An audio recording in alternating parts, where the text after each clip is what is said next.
জনপ্রিয় ব্যান্ড তারকা শাফিন আহমেদ আর নেই।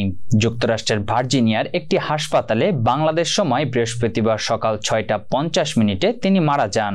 তার বয়স হয়েছিল 63 বছর। বিষয়টি গণমাধ্যমকে নিশ্চিত করেছেন এ সঙ্গীত শিল্পীর ভাই হামিন আহমেদ ও তার স্ত্রী নাহিন আহমেদ। শাফিন আহমেদের 2 সন্তানের নামও জানা গেছে, ছেলে আজরাফ অজি এবং মেয়ে রানিয়া সাফা আহমেদ। শাফিনের বড় ভাই হামিন আহমেদ বলেন, শাফিনের ম্যাসিভ হার্ট অ্যাটাক হয়েছিল। 20 জুলাই তার একটা কনসার্ট ছিল ভার্জিনিয়াতে। শোয়ের আগে অসুস্থ হয়ে পড়েন শাফিন। এরপর শোটা বাতিল করা হয়। সেদিনই তাকে হাসপাতালে ভর্তি করা হয়। এরপর তার নানা অর্গান অকার্যকর হতে থাকলে তাকে লাইফ সাপোর্টে নেওয়া হয়। শাফিন আহমেদ মাইলস ব্র্যান্ডের বেস গিটারিস্ট এবং প্রধান গায়ক। ব্যান্ডের বাইরেও তিনি সোলো ক্যারিয়ারেও সুনাম অর্জন করেছেন। এছাড়াও বেশ কিছু সোলো কিংবা মিক্সড অ্যালবামে এই শিল্পীর গান রয়েছে।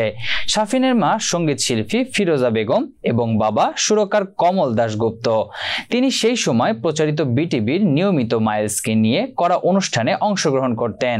তার জনপ্রিয় কিছু গানের মধ্যে চাঁদ তারা সূর্য, জ্বালা জ্বালা, ফিরিয়ে দাও ও ফিরে এলে না অন্যতম।